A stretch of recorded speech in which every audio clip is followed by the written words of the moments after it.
If you're not sorry to say goodbye to 2024 and its turbulent politics, you are far from alone.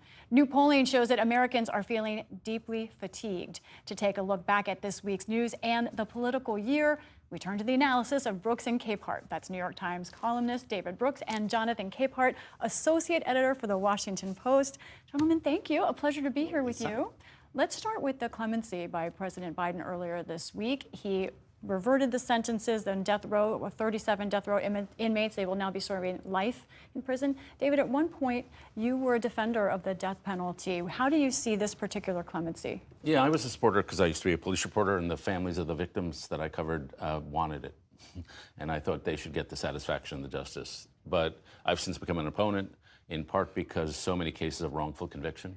And there was a Texas Monthly story that showed that a case where somebody had been executed for a homicidal arson, it was probably wrongly convicted. So I just thought we just don't know enough. And so I'm glad President Biden did what he did about the ending of the death row. I'm generally glad about the clemencies, though I think it was a little broad.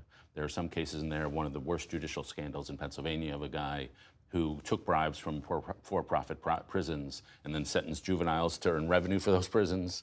That was one of the worst scandals that he got a clemency, which I don't think is deserved. But in general, I think Biden did the right thing. Yep.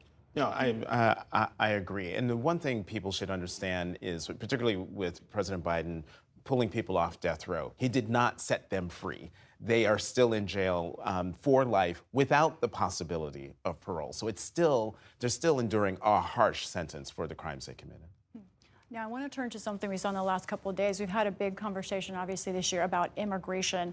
This is now a conversation within the Trump universe, as we saw one of Trump's inner circle members, Vivek Ramaswamy, took to social media in a post talking about immigrant values, the values of his family, and defending them, and saying that they were better, in fact, than some of the other American values. He's saying the work ethic is there for immigrants. Now, this took off. This lit a fire in the MAGA community over immigration. David, this is an example of Republican Party at crossroads still. You said last week that you think Trump has some good instincts on immigration, but what does this say about the party? Is the party shifting, or is Ramaswamy going to have to shift? No, this is the core tension in the MAGA movement. Basically, Trump took a party which was a dynamist party. Free markets, capitalism, lots of technology, lots of progress, lots of immigration, the free movement of free people and free products. And he imposed upon it a reactionary, let's take care of ourselves. So there are these two intellectual tendencies within the party, which is we need immigrants because we want to have the best companies in the world, but we also have to take care of ourselves. And a lot of the people who voted for Trump have been left behind by the go-go change of the last 20 years. And so you see these two tendencies within the party. And so I think we're going to see this kind of tension not only on immigration, but on trade, on tariffs, on housing policy, economic regulation. This is the central split. And I'm more on the Ramaswamy, Elon Musk side, but I have to say they're unbelievably condescending in the way they express themselves. They're like calling people ignorant, Ramaswamy saying, you people don't know how to raise your kids, basically, and making the cardinal error, which always triggers me. In his little tweet, he said, more math tutors, less sleepovers.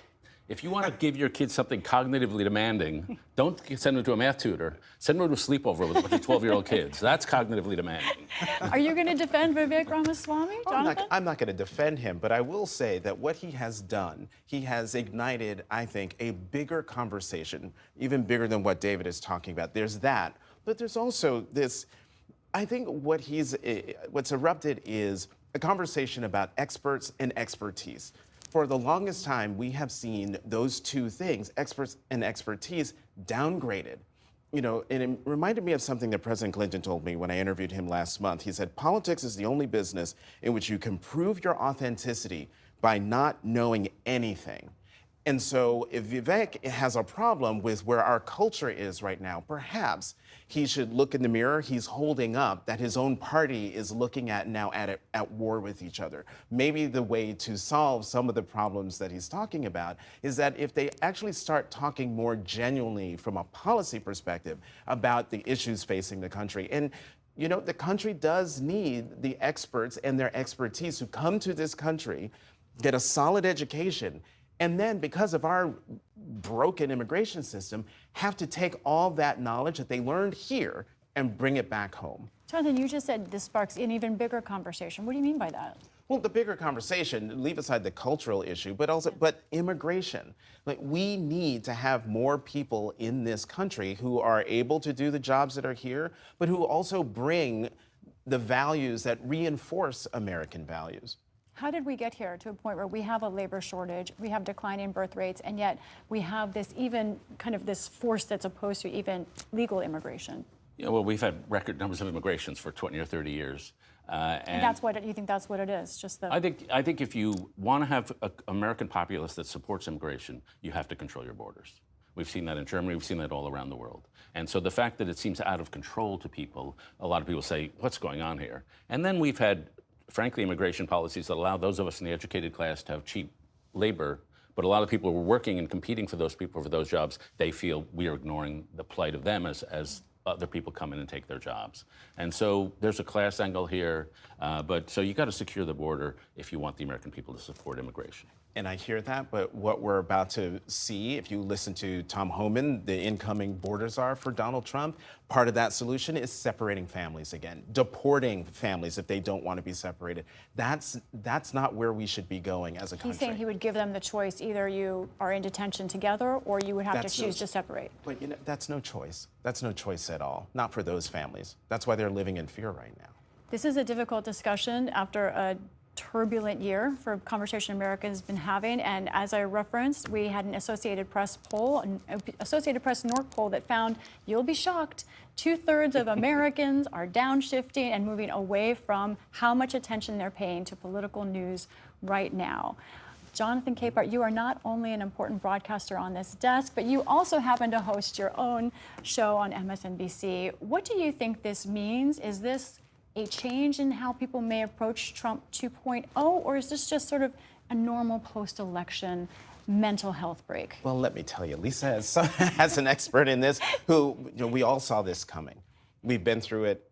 We went through it in 2016. We went through it in 2020. So we knew that after the election, no matter what happened, our ratings would fall. Mine have fallen. I am not ashamed to say that. And we chalked that up to exhaustion. It's been a long 2 years.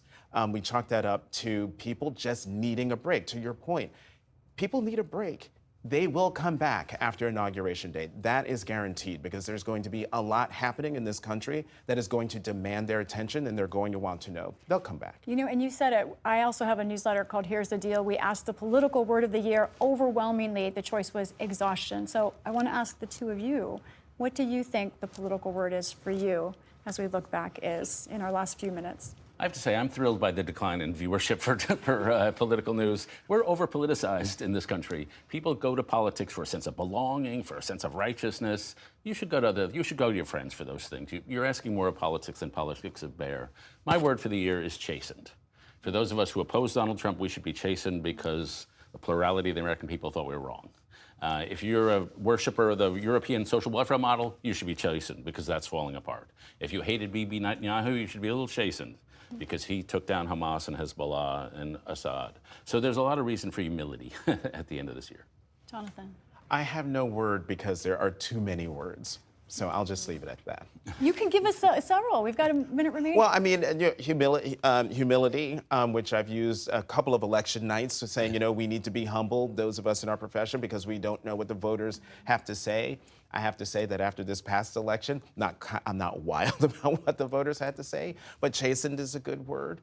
Exhausted is a good word. There's so many good words.